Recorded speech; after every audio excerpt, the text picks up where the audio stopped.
Hey, everybody. Welcome to the Book Leads Impactful Books for Life and Leadership. I'm your series host and leadership performance coach, John Jaramillo. This podcast series is about getting to the books that have impacted the lives of people in my network. So these are great leads that I'll be interviewing for the books that we're going to cover. And I want to know which book it is that's contributed the most or a lot to who they are, what they do, and the value they create. As this project has evolved, it's kind of shifted in a few different directions. So initially it started with that book that has impacted you the most, one that just stands out that some people maybe read a few times a year or at least once a year. A second category that has to do with my guest and I covering books that we've both read together or plan to read together and then having the discussion afterwards. And then a third category that has to do with books that are being published in my network, written in my network. I want to make sure that I can get out there as much help as I can from my network to make sure that these great projects are coming to life. This particular conversation that I'm going to have in a minute with my guest is a combination of both the first and the third category. So it speaks to a book that's inspired her. And at the same time, she's been able to welcome that author into her network. They've been able to connect. He's been very accessible, helpful, and just in sharing the knowledge behind the book. And she's told me a little bit about that. So I'm sure she can share a little bit more once we get into her story. And my guest today is Kathy McAfee, America's Marketing Motivator, which I want to ask her a little more about once we get into the conversation. But Kathy works with organizations to help them build more robust, diverse leadership pipelines and with individual professionals who want to be known as experts in their fields. Through her coaching, training, and speaking services, Kathy helps people build more meaningful careers, stronger personal brands, and successful businesses and teams. And she's also an author of a few books that she's written of her own projects. She's the creator also, and I want to learn a little more about this as well, as the Fearless Leader Program, which I will have her break down in a couple minutes. I've shared it on my social media just because in giving an overview of the program, I think that there's a lot that the program can offer to people today, especially today. So I want to know specifically what she's seen in the last couple months or in the last couple years with everything that's gone on in society and with this buildup of DEI that's taking place and whose time has come. I met Kathy through a mutual connection. This is one of those silver linings of the pandemic where, because everything went online, where it was virtual forums, discussions, you just touch base with people that you probably wouldn't have met. I think everything's been more efficient. So Kathy, thank you so much for taking the time to sit down with me and have this conversation. You've been amazing since I've met you. Every time I connect with somebody that just kind of has that spirit, that go-getter spirit, that wants to connect and build and just share resources and ideas, I'm very grateful for it. So thank you so much for sitting down with me. You are so welcome, and what a joy to be with you and your listeners today to talk about a book that leads. So Kathy, why don't you, I gave a little bit of your bio, your background, but why don't you tell me who you are today? And I want to know what you're up to today and what got you there overall. What is it that drove you in a direction to cover the specialization, the passions that you cover today? Awesome. Well, thank you. So you nicely positioned me in terms of the work that I do. So I work with large organizations and with individual professionals. And it seems like people want meaningful careers, and they want a nice, they want other leaders developed within their organization to secure a future for that organization. And so what's happened over the last, I would say, 5 to 10 years since, and actually I've been in business for myself as a consultant for the last 16 years, is the merging of my personal mission with my work. So my personal mission is to be part of the diversity, equity, and inclusion movement, to move towards equity, equality, equal opportunity for women, for people of color, for all sectors of society. And so I've very much gotten involved in that. And so I thought, well, how can I, rather than just, watch it and observe it and comment on it from social media, how do I help fuel that? So that's when I just decided that for the next 10 years, I'm going to devote my work towards developing the talent and potential of what I call hidden leaders. hardworking, talented people in organizations and independent professionals who are often overlooked, just kind of the way it works. Those that get attention, those that get the opportunities, others are not getting those opportunities. So I want to be part of fueling them. And the reason I think this is kind of personally rewarding for me is I've always thought that I was going to change the world for good, for the good. I was going to make it better. And then when I realized it didn't have to just be me that made it better, I realized that my role is to develop the people who will change the world for good. So that's kind of a little bit of my purpose, my mission, and kind of what gets me up and going every day. It's amazing when you get to that point where it's not that you're selfish, but I mean, you're trained in your life, right? In your young life, and when you're a student, to build yourself up. They're not telling you to be selfish, but it's amazing how you make that journey where you're going from working on yourself, being the best you can be, maybe wanting to be the top dog. And then most people get to a point in their career or their life where they realize that it's not quite success through that lens, but that there's more hidden benefits that you don't see right away by helping others, by building others up, by putting out that ripple effect. What is it that stood out? Was it mainly just seeing what was taking place in society? What was it in your journey, or maybe it wasn't at the point of the DEI work, but was there a point in your career where you went from thinking it was you had to get to the top, where you realize, okay, now I can look around and help others, and that gets you just as much success, whatever it may mean for you, or satisfaction? Was there an evolution that got you to that kind of mindset? Yeah. Well, I think as we develop our careers, again, and a lot of individual contributors are focused on making the contribution and managing their own career. But at some point, you become a leader who develops other leaders. My pivot point, John, was when I opened my own business. So I left the big, large organization and I opened my own business, company of one, and started to learn about business development, serving clients.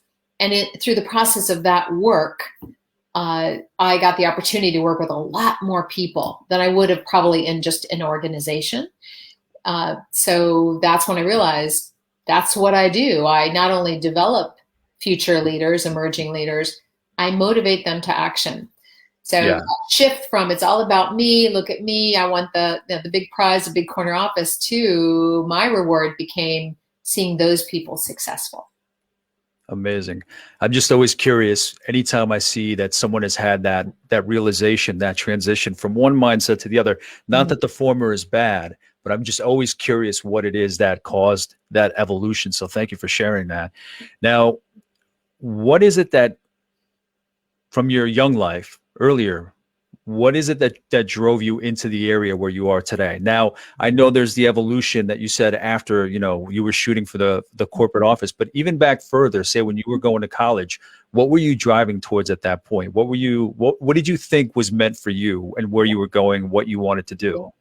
So in college, I studied two subjects that really interested me, psychology and business. Although I'll also say history and political science was also very intriguing for me. But psychology and economics led me into the business world, and I kind of started my career in marketing. And so I do still have a marketing DNA, but mostly I marketed products and services. And I would lose myself in the brand. In fact, at one point I worked for Maybelline Cosmetics, and the pink and green mascara, which many of your users may still be using, Maybelline Great Lash, that was the brand, backbone of that company.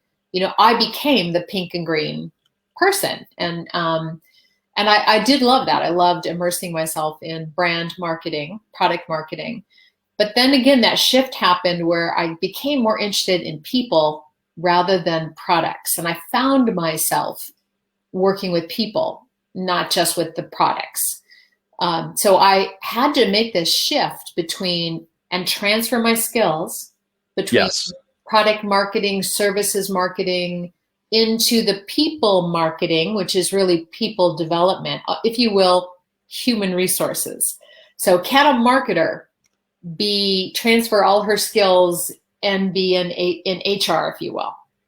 And I found I was surprised. I did a lot of informational interviewing just to probe if that's possible. And it actually was quite welcomed.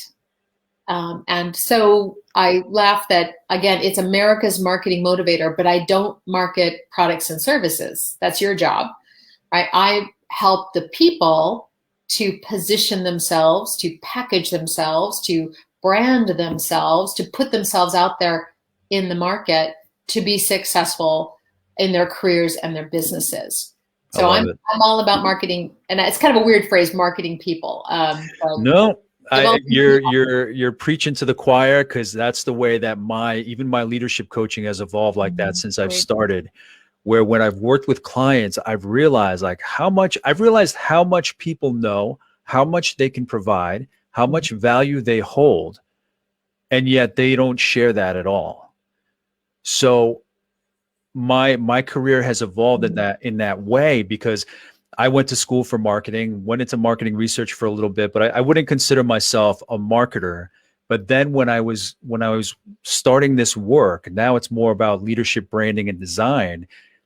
All of those marketing points, and keep in mind, I mean, I went to school before social media, so I always say that I should give back my degree, because the landscape has changed, but those tenets are still there. The ideas are still there. The concepts are still there. So I completely echo what you're stating, and it does sound not weird, but unique to say, people marketing or anything to that effect, because I think I've just learned that even in this day in social media, where everybody's trying to be an influencer and put things out there, I think people are still lacking in the awareness to market what they really are. So I completely agree with you, and I echo what you're saying. So thank you for sharing that. Sure. So obviously the reason for you being here is the book that we want to discuss. So why don't you introduce the book we're going to talk about, and just give an overview of the book itself, how you came to it, anything else that you want to share, just as an overview before we dive into what you've picked up from the book. All right. So a book that inspires me and has influenced my work is Actualized Leadership: Meeting Your Shadow, Maximizing Your Potential by Dr. William L. Sparks. And he's a professor at Queen's University in Charlotte, North Carolina. And I came to discover this book that I probably read at least 4 times already, cover to cover. When I met the author in, I think it was March or April 2020, right? The kind of beginning of the lockdown of the pandemic. And he and I were both serving on a panel in a small business virtual event. And I had not met him prior. So I had given a keynote speech, and then afterwards they had kind of a panel discussion. And so I'm meeting him for the first time live streamed online. And what caught my attention, not only was he just really interesting and brilliant, but he challenged what I said. He challenged my thinking right there online. And normally I would maybe take offense to that, but I was really intrigued. So am I. Yeah, and all leaders we need to be challenged. Yeah, we have to have our thinking, reviewed, our decisions. We need input. So I reached out to him, and through that connection, bought his book, and just really, if you will, almost started studying him and his work. And it has transformed my life and my work. So if you don't mind me asking, do you remember? You must remember what he challenged you on. I think is that okay to ask? Yeah, and my memory's gonna be a little foggy here. We were talking about different leadership styles, and I had an opinion, right? And I'd been studying this, but I was pretty much in the early days of that work. And so I talked about one form of leadership, a style of leadership, and he begged to differ. So I thought, well, good for you. Let me think about that. Go back and study it a little bit more. Another perspective is welcome.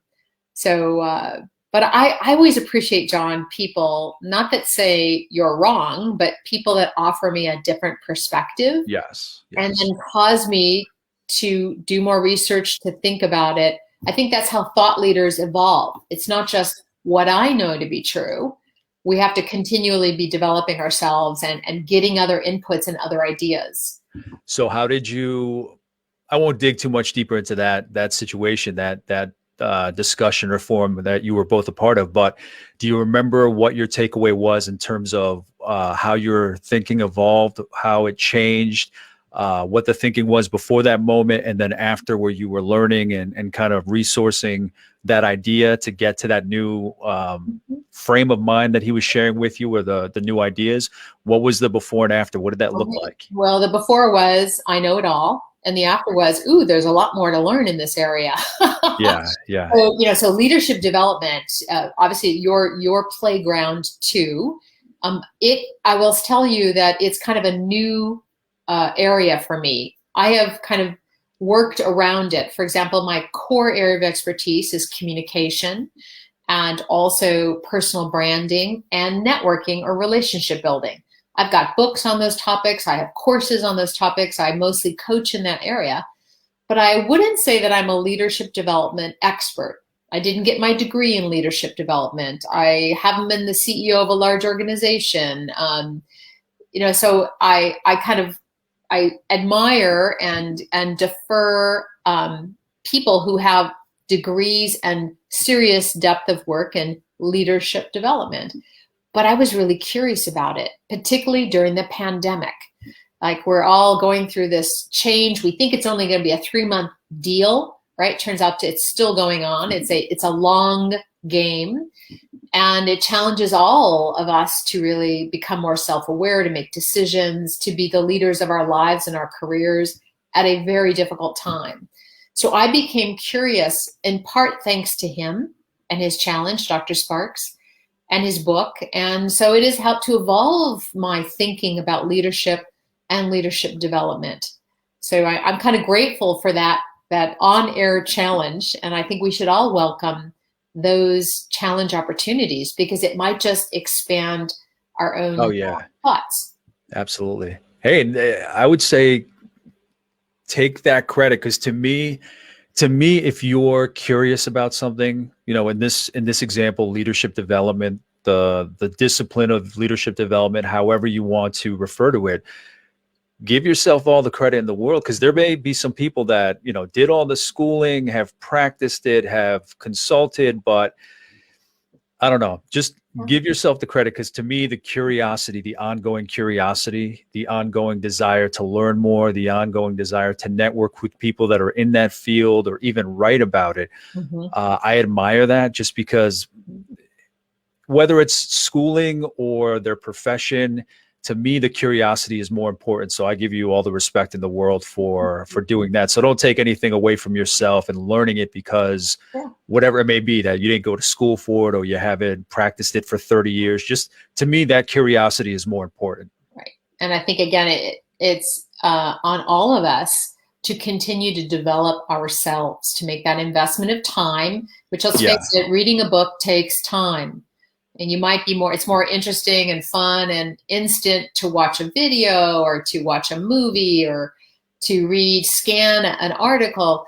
But that deep reading, I think that's why I was attracted to your podcast topic, the deep commitment and the depth of learning that can happen when you actually turn the page, whether, again, it's on a Kindle or it's the paperback or hardback. It's a deeper kind of learning. Yeah. And that's what I found to be very much in these pages here. Okay, so when you mentioned that this was the book that you wanted to cover a few weeks back, I did end up going to get the book. Okay, so I do have notes in the margins in the liner, and it's one of those books where there's a lot to it, and even as I read it, I'm trying to organize it all in my mind. So I definitely have to give it I'm not even done with it yet, but I want to go back and read it, just because I think you have to go through it once to lay the groundwork and then come back to it again to really build up from there. Solid book, but can you give us a sense of what although I have the book, of course, can you give us a sense of what we'd find in the chapters? You don't have to read every chapter itself, but the ones that jump out to you the most. Well, the overview of this book, it's a leadership book, and the headline of Actualized comes really from the goal of becoming a self-actualized leader, someone who fully accepts all parts of themselves and stays in awareness about what's called the shadow, the dark side of us. Yes. So, you probably study some of the Gallup work, the strengths movement, like what are you really good at? Yes. I was very much a strengths movement person. Forget all the weaknesses. Just don't spend time there. Spend only time on what you're good at. And one could argue that case, but the problem is we have all these blind spots. And when stress is introduced, that's what this book is about. When you are under stress, you can, if you're not self-aware, self-actualized, you can start to have negative reactions and sabotaging behaviors that you do yourself. So this is all about being fully aware of the dark side of you. But the other beautiful thing of this book is the integration of that part of you. So rather than denying it, nope, I'm not like that. Nope, I never react. Nope, I'm not a jerk. When I'm under stress, it's like, hey, I embrace my jerkness. I embrace that dark side. And I'm going to learn strategies to keep it in check. Hence, meeting your shadow, hello dark side, Yeah. is key to maximizing your career potential, business potential, leadership potential. So I think this book, it's an easy book to get into, by the way. It starts with his personal story. When he got an F in life, a grade F, you failed. When a professor told him, yeah, your paper's great, but man, you blew your life. And so it's his humbling life experience. I think it was Dr. Harvey. Yeah, Dr. Harvey, exactly. Dr. Harvey, right? So yeah, so we can all relate to getting an F in life, right? And then what he did with that. So I think this book it's based on Carl Jung and Maslow. So it's very Jungian. There's some psychology behind it, but it's not a boring technical read. It's realistic. And he ends up sharing motivations, styles of leadership, the shadow opposites of those leadership styles. And he gives us 9 strategies, 9 what he calls attributes that we can work on to stay in control of our shadow. So if you will, it operationalizes leadership development through self-actualization. And that was a very technically boring thing I just said. No, not at all. I think you, again, I'm only, I don't know, I'd say maybe 30% through the book, but most of what you said in terms of the shadow really resonated, because you're right. There are too many approaches. There are too many ways of looking at things where it's like, yes, I have to focus on my strengths, and you cut away the weaknesses, or you cut away the fears. Like if I don't focus on it, if I don't address it, it'll go away, or I'll get better at what I'm doing. But those are avoid it. or avoid it. And those are pieces of you, for better or worse. And as you said, you can utilize that to make yourself better. And anything that you are trying to avoid, trying to escape, trying to suppress, that all takes energy. That is all still lingering there. Just because it's not on the front of your mind every day doesn't mean that it's not utilizing energy. So I love the fact that he was saying, look at your shadow, look at the things that you default to that aren't maybe the best qualities, but you have to channel them in some way, not just pretend that they're not there. Right, exactly. So again, that's awareness. My eyes are open. I see the good, bad, and the ugly. Now, one of the first things you'll do in this book, and your readers can actually do it right now, is he has a very quick assessment. It's called the ALPfree.com. ALP for Actualized Leader Profile free.com. And by answering a few questions, you'll get back your main leadership style. And he has 3. Either you're an achiever, an affirmer, or an asserter. Your leadership style could fall predominantly in one of those 3. And then he shares with you what the shadow side of that leadership style. For example, achiever, achievement is your motivation. I'm just going to read from page 12 of the book. At your best, you're organized, focused, disciplined, detail-oriented. Who wouldn't like that? But when you're under stress, the fear that is introduced is fear of failure. So achiever, fear of failure is your shadow. And when you are under stress and your shadow takes over, you can be narrow-minded, rigid, cautious, and a micromanager.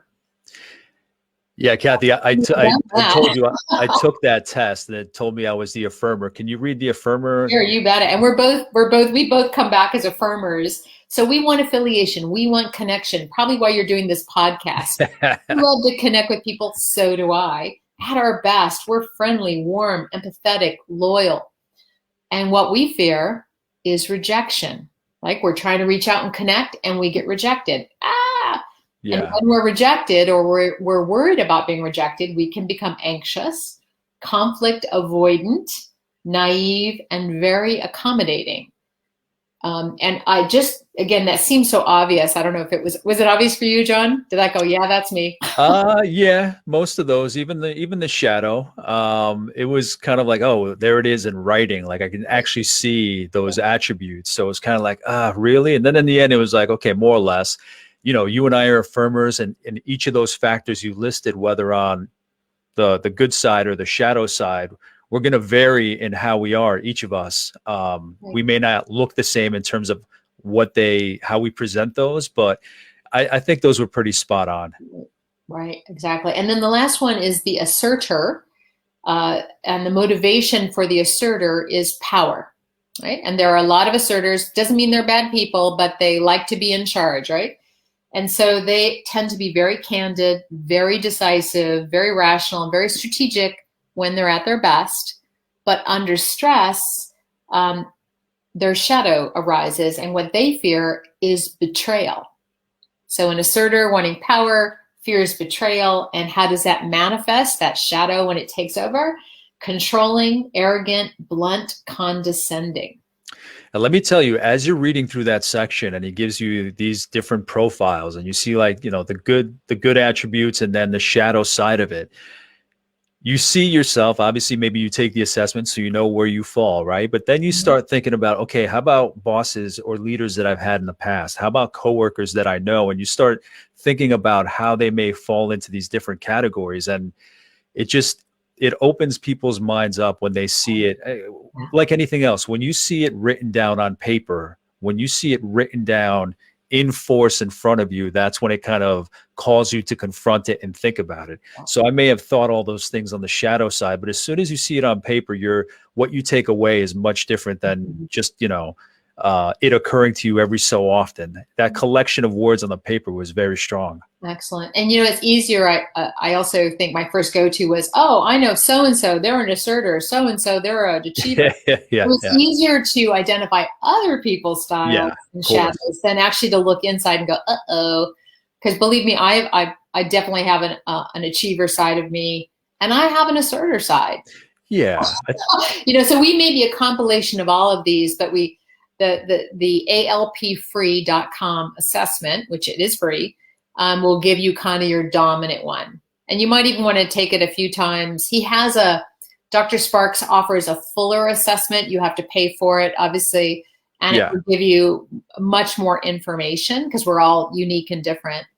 But what's also interesting, and this is why this is a leadership book, is that not only are you leading yourself, and again, if you're an individual contributor and just a person trying to be a better person, this will help you. But if you're running an organization, a team, a department, what kind of culture or subculture are you creating?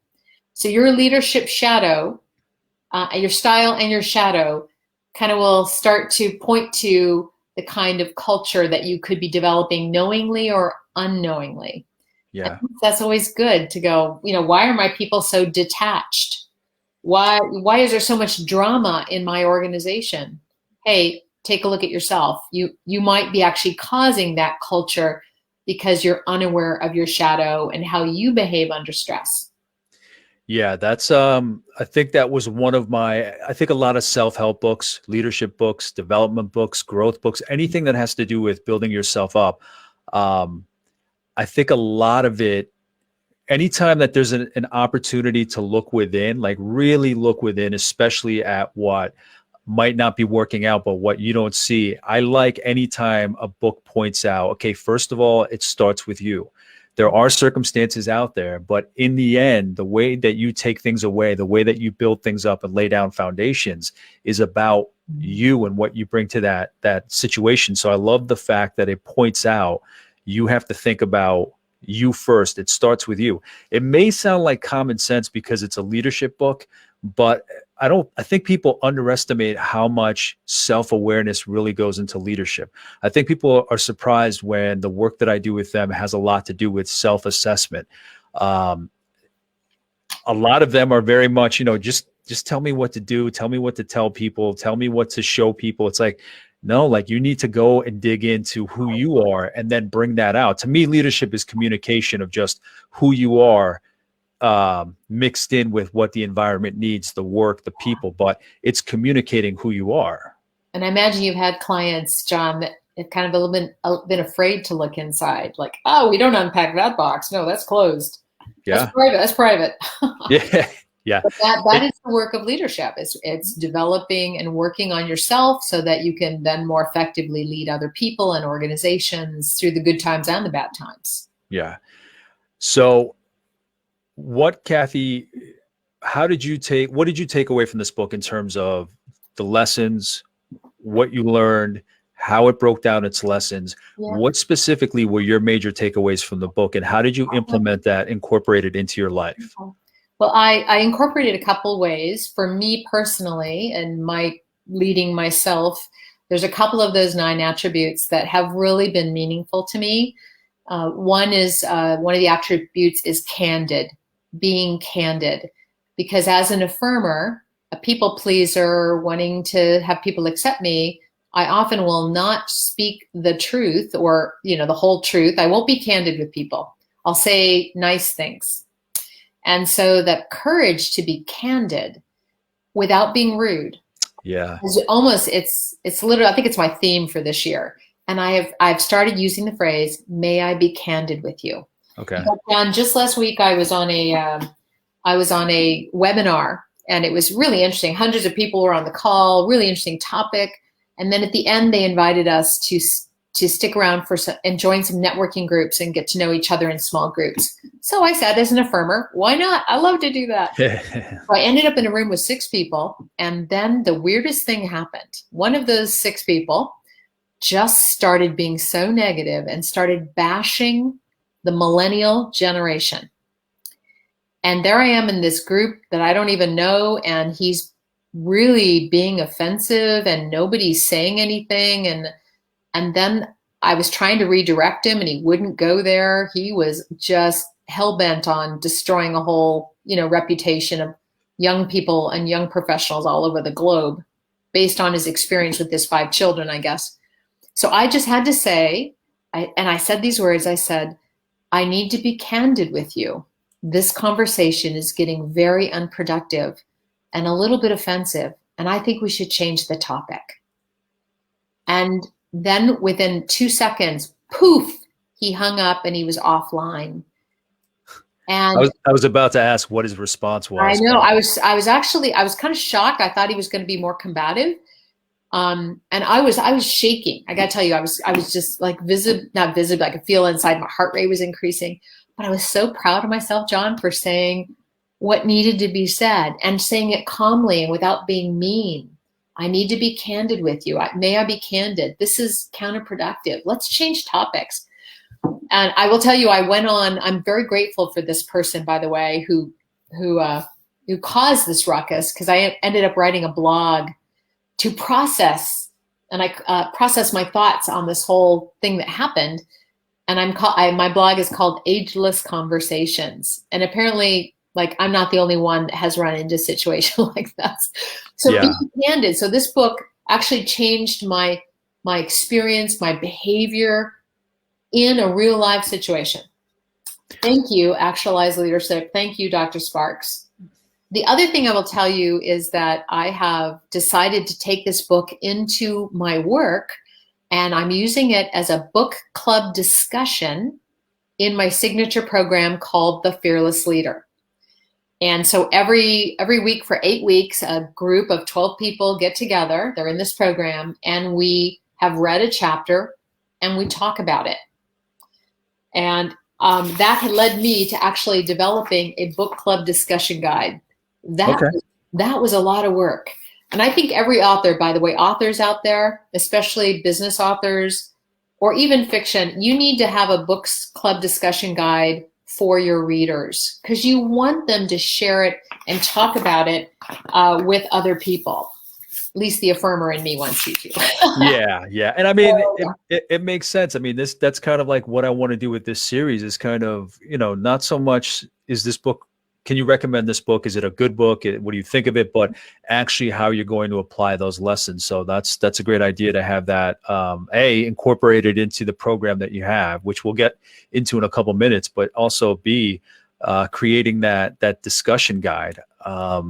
Just because how often have there been great books and people make the recommendations, but you don't get into how to at least think about it. May I offer a suggestion to your listeners? Sure, of course. If you find a book that has meant something to you, I would suggest you do 2 things.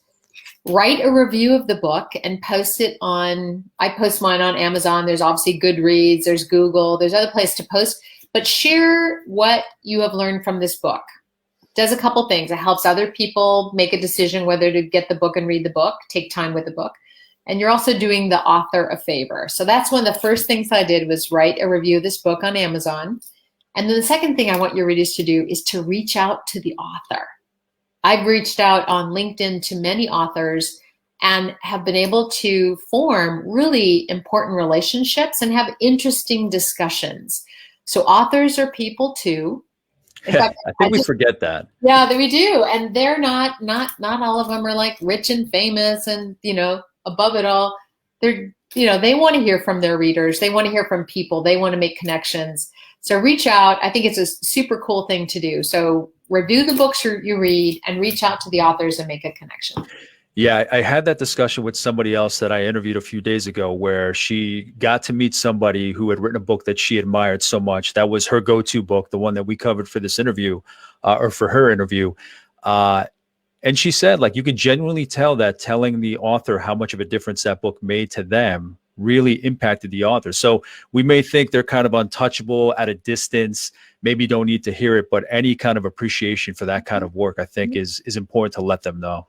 One other thing that it does for you personally, if you're reviewing books, if you're reaching out, is, I even go, sometimes we'll share it on LinkedIn. I just finished this book. Here's a, brief synopsis, or here's what I took away, highly recommended. It kind of says, guess what? You're reading books. You're, maybe you're someone that is a thought leader. You're a reader. So it does actually be part of your personal brand. And I'm reminded of a quote from Harry Truman, one of our former presidents. And you may have recognized this quote. He said, "Not all readers are leaders, but all leaders are readers." So leaders or emerging leaders or thought leaders, you need to be reading more. It's a reminder of how important that is to maintain that leadership position and that thought leadership.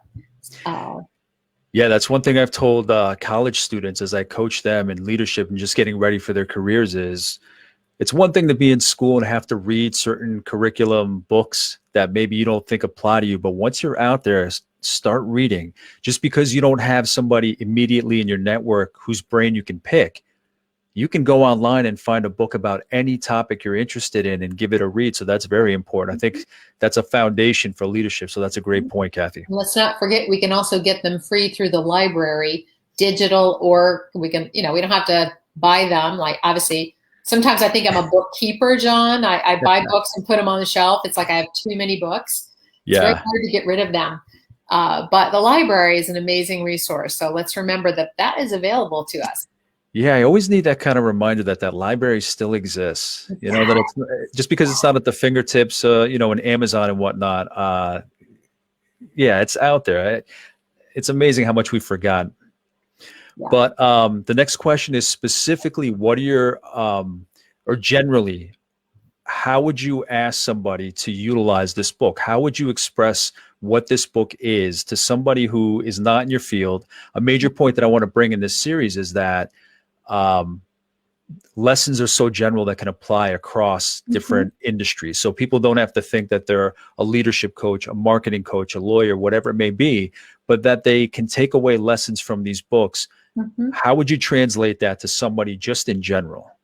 Well, if anybody at any level, John, I believe, who's interested in leadership and wants to be either the best leader, and remember, it could be leader of your family, leader of your life, leader of your career, leader of an organization or association, or organizational leader.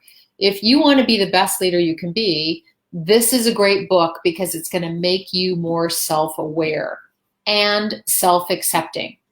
And by working on yourself, you'll be able to be more effective in other places. One other attribute I wanted to bring up that has been very meaningful to me and to my clients is the attribute of solitude, which you kind of go, solitude, what's that? That importance of renewal, reflection, just taking that time off, because sometimes as leaders, we are just, all in, no break. Our health is being compromised. We're stressed out, but we can't get off the fast track. So that solitude is essential not only for your well-being, but for your effectiveness as a leader. And it's not fuzzy, nice stuff. It's vital. It's as real as being candid or, hyper focus or objectivity or any of the other attributes are in there. Solitude is a strategy and something you have to develop and do as a leader. Yeah, and that's one that I don't think you hear about too much. I mean, I think we can do a lot of leadership work with younger children, adolescents, teenagers, but that's one lesson. That's a great point. And when I came across that reference, because I'm early in the book now, but when I came across that reference of the importance of that, to take a pause from where you are, the stresses that you feel in life, the relationships that you keep building, a lot of people forget that they have to kind of step back and be more in tune with just starting from zero, starting from their foundation. I think they're out there trying to paddle as much as they can, do what they can, react as much as they can without kind of getting back to zero, starting and then building back out. Right. And I think we're just not built for that. Right. We are. You know what I mean? Because we're almost from the get-go trying to find our tribes, trying to belong, trying to demonstrate our best. Go. Yeah. It's that may actually deplete us as humans, as leaders. There is a great quote in the book from the author, if I may share it. Of course. Life comes down to what we do, not what we think, feel, say, or intend. So one of the two things I shared with you, candor and solitude, those are part of the behavioral attributes, what leaders do. The other one is flow, which is a very interesting chapter on having flow find you, being in the flow. He's organized the books and these 9 attributes into 3 categories: cognition, what actualized leaders think; emotion, what actualized leaders feel; and behavior, what actualized leaders do.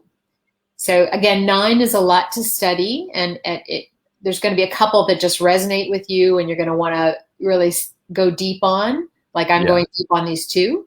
But the other ones, I mean, you could just go in and study those. Maybe that's why I've read this book 4 times. Yeah. And I'll be honest, this is the first book that I've read where it was kind of like, okay, I gotta go back and read this again. Not in a bad way, not that it's not clear, but he breaks it down so specifically, so technically in all these different areas while applying it to who you may be, who you want to be, how we see each other, how we see ourselves. But again, it's not in a bad way where it's like, oh, I don't understand any of this. Right. He lays it out, but like you said, you got to go back and really get the feel for what it really is trying to tell you. There's just a lot of great information there. Right. There is one section of the book, I'll just give you maybe my own experience, where it started to get kind of complex. It's towards like the last couple of chapters where he took those 9 attributes and then he put them in sequences. something called the confidence sequence, is one cognitive, one emotional, and one behavioral. And then my mind just kind of went, wait. Yeah. Oh, it's too much mixing. I can't get. So that might be something I want to study up on. But I do like the idea of a confidence sequence. What's that? I want some of that. Yeah, that little sound effect you just gave, that was kind of, I've gotten that in certain books where the idea is just so laid out, so right. It makes you think in a different way you may not have considered in so many different directions, but you just kind of have to read it a few times for it to click. But don't get discouraged by that need to just kind of refine your understanding. Yeah. But also in the book, Johnny interviews a variety of business leaders, organizational and community leaders, and he shares their story and their advice, which I also thought was equally as interesting. Yeah. Oh, yeah. Because that's the other thing is you see these people that you admire or that have, clout, they have prestige, they have power in whatever their industry is. And I would love to pick their brains to see, what it is they really think, how, have they read a book like this? And that's what has inspired them and helped them to move forward. So I love that he gives those little profiles, those little snippets of information that those interviews provide. One question I wanted to ask you, John, is you're in the middle of this book right now. The term self-actualization, what does that mean to you? When I first heard that, the way that I see it is, I just think in general, we're just in reactive mode. Mm-hmm. So it just always comes back to, are you proactive? For me, are you reactive? Are you just reacting to what the world is giving you? Are you reacting to just your emotion? Is that what people are seeing is just your reaction, whether you're reacting to something in the environment or you're reacting to your insecurities? So when it talks about self-actualization, when it comes to leadership, I think a lot of it, again, has to do with self-assessment. So it's really actualizing. It's really bringing to the fore who you are. Again, it's all about reactive being versus being proactive. And I don't think enough of us do that. I think it's a constant exercise. I'm not going to lie. I mean, people think because I'm a leadership coach that I have it all figured out. Absolutely not. I'm still a work in progress. I think a lot of people will tell you that they are too, if we're honest with ourselves. Let's look at it this way, Kathy. Where do you think you fall on that level of self-actualization?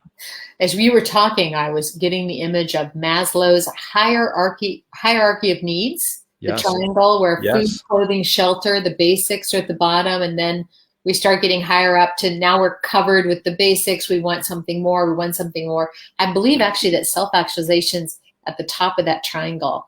Yes. So you think about like during the pandemic when we were all going crazy over toilet paper, people were hoarding it and being ridiculous, and our basic needs were under threat, under siege. And so we started behaving, as you say, reactionary, doing dumb stuff that caused further problems for society. So, we might dip back depending on the situation, but how do we kind of continue to evolve and be the best version of ourselves and be totally consciously aware of what's going on? Like, okay, there's a shortage of toilet paper. Everyone's buying it up. I happen to have 6 rolls. I'm okay, and I'm just going to go down to a 2 square minimum here. So what can I do to kind of not get reactive towards the panic buying? Yes. And so that would take a little bit of self-awareness. Now, that being said, John, I was always on the lookout for toilet paper, Oh, yeah, absolutely. Absolutely. I had a group conversation with friends and they would say, Target, New Britain, go, go, go, go. And, and then we'd all send pictures like, okay, we're good. It was like contraband of some sort. You're covered. Your ass is covered. Okay. Oh, I didn't know that. But it's great that you brought up Maslow's hierarchy, because I think a lot of people look at leadership development as, okay, say that what they need to get done in the workplace is the foundation. So they see it as just teach me the basics. I just need to get things done. But there's just so much above that. Are you getting the work done? Okay, you're getting the work done, but are you happy? Are you fulfilled? Right. Are you getting better? Or are you just reacting to the day-to-day situations that come up? Maybe you are leading in such a way that you inspire people, but are you fulfilled?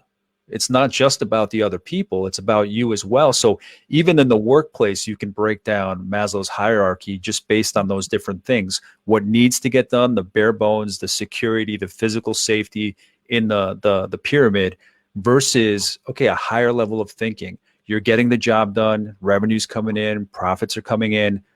Okay, now what about you? Your mind, are you happy? Are you healthy? Are you fulfilled? Are you actualized? Are you Joy. getting to where you want to be? Yeah. Yes. So I'm coaching a client right now. She's a senior level executive. She's in transition, and she actually is blessed in that financially she probably doesn't need to get another job, but she's so used to that it's almost like having work is one of her low level, like having identity, having a position, being in that groove, just as you talk about being busy, busy, busy, that she doesn't see this opportunity as being one of choice. Of although she's through coaching, she's getting there, and she's getting there fast, which is really nice. That Yes. she's okay, she's got the needs covered, she's not starving, she's not going to be kicked out of her home, she's not on an eviction notice. So she's at the higher level. What do I really want to be doing with my life? Where can I provide the highest level of impact and give myself joy and meaning? Yes. That's towards the top of the pyramid. Exactly. And I think it calls back to what you said before, where when you were kind of working for yourself, not a bad thing, but getting to that corner office. And then when you thought about impacting people, right? One is more about, you have like the physical, then you have like the self-esteem, like the regard that people have for you. But then at the top, helping people, that ripple effect, right? A business is a business. You need to bring in that money. But at the same time, even if you had that money, most people wouldn't necessarily be completely filled.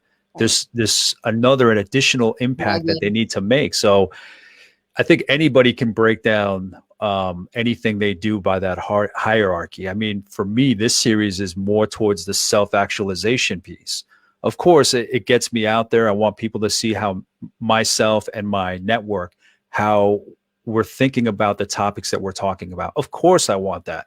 But I couldn't sit here. I'm an introvert. I couldn't sit here for an hour and just talk about something that's not important to me just because I want it as a marketing tool. So for me, this is very much about self-actualization, learning about you, learning about my other guests, and getting to who's around me. We only put so much on LinkedIn. We only put so much in profiles.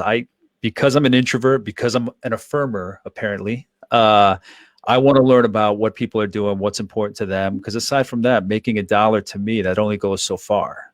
Right. And what a cool job you have to be able to, you're actually kind of being forced to read books and meet new people. That's what this podcast is going to it is going to push you out of that introverted safe zone. So, and you're going to evolve, you're going to learn, you're going to just be stimulated and inspired. I envy your position. I think it's awesome. Thank you so much. So for the last question for this particular episode, so what are you up to these days? What is it you can share about what you're working on, your projects? Obviously, the Fearless Leader, if you could tell us a little more about that and anything else that you want to share with us. Sure, awesome. Well, the Fearless Leader program is an 8-week group mentoring program that's cohort-based. And the goal is to get your career, business, and life back on track. So I created this through the pandemic where we couldn't get together and do things in the classroom setting, if you will, or as I used to do with a lot of my trainings. So now it is all done online, which means I can work with anybody in the world. So I'm trying to bring in people with different experiences coming from different countries to develop themselves as leaders. And I chose the word fearless, which some people, I will tell you, they don't see themselves as fearless. They don't really understand that term, but it's that committed, bold, courageous, I'm going to figure it out attitude that I think we all had to embrace during the pandemic in particular. So what do I need to do to to get through this, to get to a better side, to learn and use this time. And so, so I've started this program. I've had 4 groups now that have gone through. And so I get to meet all these amazing people like you do, John, and I'm learning through them. And my job is to facilitate the discussion, not to teach, not to preach, but to guide and to mentor them as they evolve themselves, their careers, their businesses, their organizations. One of the exercises, I'll tell you 2 exercises that we do in this program. One is actually to read this book and to discuss it. So I tell them, if nothing else, in 8 weeks, you will have read a book, and that's a good thing. Yeah. But the other thing that I have them do is I have them write their fearless leader moment story, a time in their life, a time in their career, their life, where they made a bold, courageous decision that changed everything. And so that's not a lot of description, instruction. So they start to identify these moments in their life, defining moments, if you will. And then I help them craft and curate a story, put it in story form. And I have been so inspired, John, by these stories that I decided I'm going to write a book with these stories in it. So this summer, what am I up to? I am taking a summer sabbatical, which is really hard to do when you've constantly been an achiever and an affirmer. But I'm taking the summer off to work on this book. And not only am I going to be curating the stories from my Fearless Leader cohort candidates or participants, but I'm reaching out to other people. And just last week, I interviewed this amazing woman who someone else had recommended. Her name is Sylvia Whitlock. She's renowned for being the very first female president of a Rotary Club. And that sounds like no big deal, but not too long ago, Rotary would not accept women in their organization. So she and a group of other fearless leaders took it all the way to the Supreme Court of the United States. Wow. And they won the civil rights case to have Rotary accept women into the club. So here I am, I'm interviewing Sylvia. This is like, wow, she's 86, by the way. That was going to be one of my questions. Yeah. She's 86. She's a Jamaican. She's American, born New York City, schooled in Jamaican. So her family's from Jamaica. She's as sharp as a tack. She's as active, and she's still leading. But what a joy to interview her. And while that is a signature story, I found another story that she shared with me when she was a freshman in college that was equally inspiring. So right now I've written a second draft of her story, which will be in the book. And she really was, right now the working chapter title is Fearless in the Face of Discrimination. Okay. So I'm looking for people, and if any of your listeners can recognize a fearless leader moment in their life and wants to be interviewed, please contact me. So I'll probably have 10 to 12 of these real stories. And then here's the tricky part for John, because I have written 4 business books myself. That was going to be my next. That was going to be my next question. I've been a busy author, but these have been everything I know about this topic. And so this book is not going to be just what Kathy knows. This book is going to be led by other people's life lived experiences. So I'm doing this in reverse order rather than a table of contents, the premise already determined. I'm going into it like an open book, and I'm going to let the stories tell me what the leadership lessons are. And perfect. This will very much be a book of inspiration, but also, practical application. Yeah, I think we need a book of inspiration. We need more of those kind of things that are going to get people out of their comfort zones and to step into who they're meant to be. I don't think we see that enough, whether it's in school or curriculum or anything like that really influences people to do that. So anytime somebody writes a book like that, I love it. Awesome. Kathy, can you give just a recap of your 4 books, what they are? Okay, sure. So my very first book is Networking Ahead. So this is relationship building, professional network, how to get where you want to go by developing his professional connections. I call this my practical tactical. I like that. My second book was my signature book, Stop Global Boring. And this is about presentations and how not to bore the pants off your audience by just reading slides to them. I will tell you this was done before the pandemic. And so now that most presentations are virtual, we do have to show some images to keep people with us. So this book probably needs to be updated, but it has an amazing toolkit to help you prepare your presentations. And then the next one, these next two were co-authored. This is called Defining You, How Smart Professionals Craft the Answers to Who Are You, What Do You Do, and How Can You Help Me? I love it. This is the blueprint for personal positioning and personal branding. John, it's a skinny book.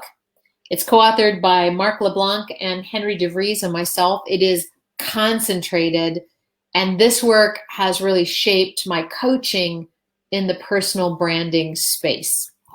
I love it. Yeah, never judge a thin book. I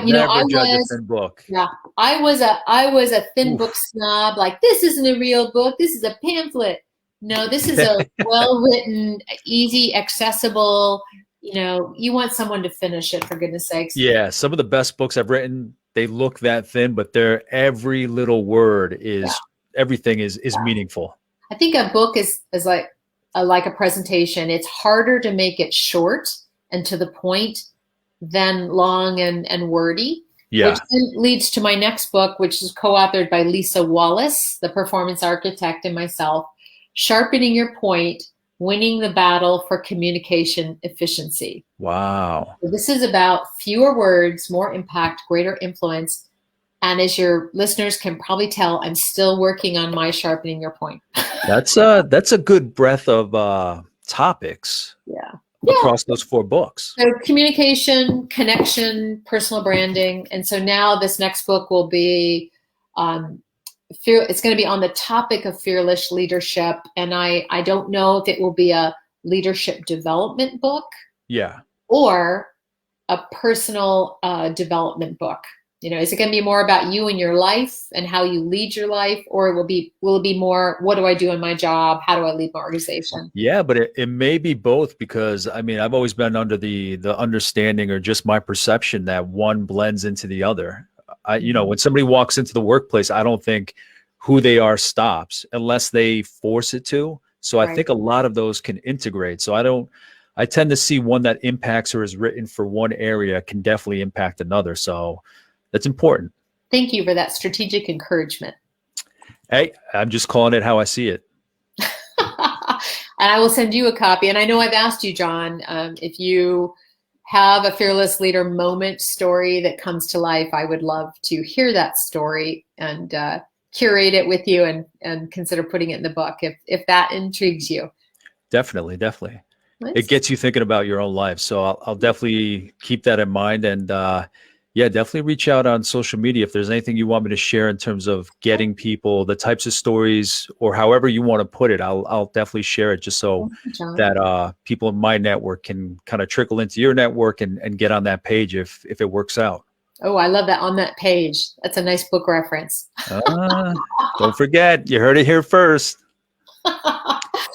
Kathy, is there anything else that you wanted to share? Oh, I just invite your listeners to check out my website, and I know it's listed there as thefearlessleader.com. That will redirect you to a page about the Fearless Leader program. My next cohort group is in October 6th through December 2nd, and then I have another one starting January 2022. If you are interested or have someone in your organization that you think would benefit from being in this program, there is an application survey to fill out. So it's kind of like going to college a little bit. You have to fill out an application, and then I make sure that I bring the people together that are willing to do the work, that will contribute to the group learning. So I just invite you all to check that out and apply if it looks like it might be of value to you. Thefearlessleader.com. Absolutely. Thank you so much, Kathy. That sounds amazing. The book sounds amazing. Everything you shared on the actualized leadership book. Thank you so much for doing that. I think Dr. Sparks would be happy with what you shared. I did see he commented on the thread that I posted about doing this interview. So you can tell he's a very accessible, gracious guy, just from what I can tell in that And he quick does conversation. also, Johnny has a great TED Talk called The Power of Self-Awareness. It's actually on TED.com. Okay. So check out Dr. Sparks, The Power of Self-Awareness. He gives his I got an F in life story. So it's nice to hear him bring that to life. Dr. Harvey. That's all right. All right. Thank you so much, Kathy, for sitting down for this conversation. There was just so much area we covered. It was amazing. So thank you for sharing everything that you brought to the table. You are so welcome. And I wish you a great day and be fearless. And thank you to everyone else for watching and listening. Be sure to subscribe to the series wherever you're watching and listening, whether it's YouTube or your podcast platforms. I'm looking forward to more similar conversations across different areas, different books, different experiences. So thank you so much for everything. Take care, everybody.